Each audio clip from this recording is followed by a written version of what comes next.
Welcome to your English Literature 2322 course introduction. My name is Joyce Kerr Tarpley. The first step for any class is to read the syllabus. This course introduction is not a substitute for a careful reading of the syllabus. That's your main assignment for next time. Read the syllabus and bring your questions. To help you focus on the key sections of the syllabus, take the quiz over it at the end of the syllabus. Answer the questions as you read it. Later, you'll take the test on Quia, where it will count. Now let's talk about your textbooks for this course. Right away, you'll need to purchase the study guide that I created. Please purchase the 4th edition from the bookstore. You will need to bring this study guide to class every time we meet. This study guide has note-taking forms for your use, and there is a form for every day in the semester. You will be expected to take your attendance on the form, to assess yourself in several key areas, and to take notes during every class. The Norton Anthology of English Literature, 9th edition, is the 2nd required textbook that you will need right away. We will begin using it on the 2nd day of classes. It is available for rental in the bookstore.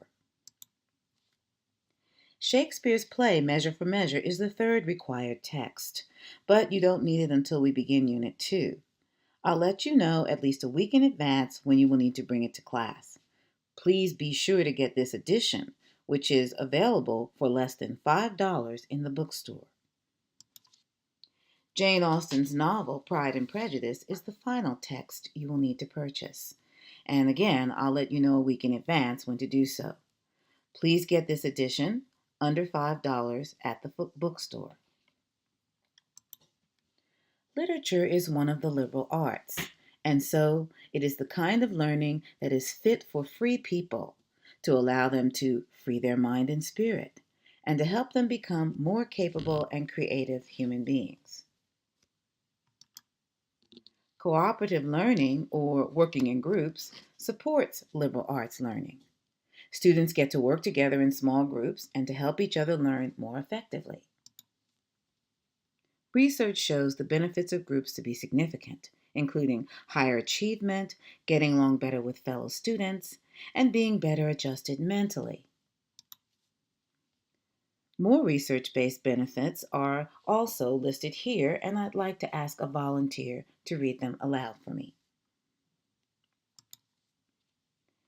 In our class this semester, group work will build teamwork, critical thinking skills, written communication, and of course, oral communication. Now for a few hints about group presentations. After you create your own groups, you will fill out a group charter. This is located in the study guide in the appendix. You will have to decide on a name for your group, and you will have to decide who will fill each role: leader, graphics person, liaison, recorder, and encourager, backup graphics person. Once you have completed this process, I will post your groups on eCampus. There you will be able to communicate outside of class. Each student will have a job based on his or her role. The responsibilities for each role are spelled out in the study guide, which is in the appendix. This is an example of how groups will appear on eCampus. When you have group assignments, you will work together to complete and present the information assigned to your group. However, you don't have to worry about your grade being affected by another group member. 80 to 90% of your grade is based on you alone. Most of the time, these group grades are among the highest grade students earn in this class. This is an example of the individual form I will use to grade your part of the presentation. Group presentations are 20% of your overall course average in this class. Cumulative participation grades are 20% of your average, and it consists of, as it says here, daily grades like quizzes and study questions if graded, your participation in groups, and short journal assignments. There may be other assignments as well. Tests and essays together are 50% of your course average. The test equal 20% of that 50%. You will get a test prep prior to every test, and that test prep will spell out what you need to study for the test. A test may also be take-home. Essays comprise 30% of that 50%, and again, you'll receive detailed instructions for each essay. Finally, you will assess your participation every 2 weeks. This bi-weekly self-assessment comprises 10% of your final course average.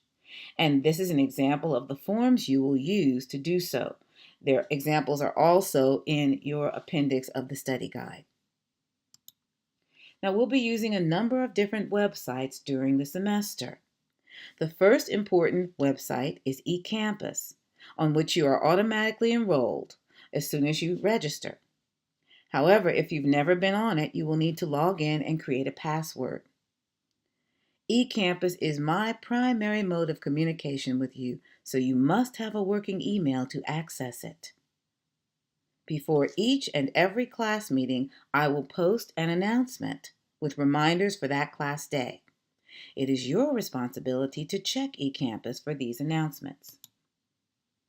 This is an example of my daily eCampus announcement. Your second class website is Quia. This is a website I pay for so you can have free access to it. I will give you a login and a password the first week of classes. You can access the site under class websites on eCampus, or you can Google Quia Web and use your login and password, the website will look like this. After logging in, there is one more step to get into your class. You must click on the link. This link gets you into your class webpage. After you click on the link, this is what the webpage will look like. I have already posted the syllabus quiz for you. To take that quiz, you click on the quiz, and then you will use your login and password to get into it. For this first quiz, you'll have unlimited attempts, but the deadline to take it is Friday, September 7th at midnight. After midnight, it will go away, and that will be true of all your Quia quizzes. There'll be a deadline after which it will disappear. So it's important to keep track of your deadlines and make sure to meet them. The third class website is for your plagiarism tutorial. It may also be accessed on eCampus under class websites. It is required for you to take this tutorial and to get a certificate, which you will give to me. Follow the instructions to take the tutorials and to get a certificate to verify your understanding of plagiarism. Finally, there are 2 websites associated with your Norton anthology. These are posted on the internet by Norton.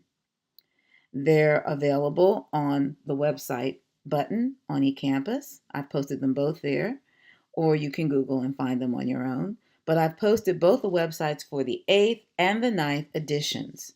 Now, you may be asked to take practice quizzes or complete readings on these sites. Just a reminder to get the study guide right away and bring it next time. Get the Norton anthology and bring it next time. Don't forget to read your syllabus and get the 2 required textbooks for next time. If you have any questions, please bring them next time after you have read the syllabus.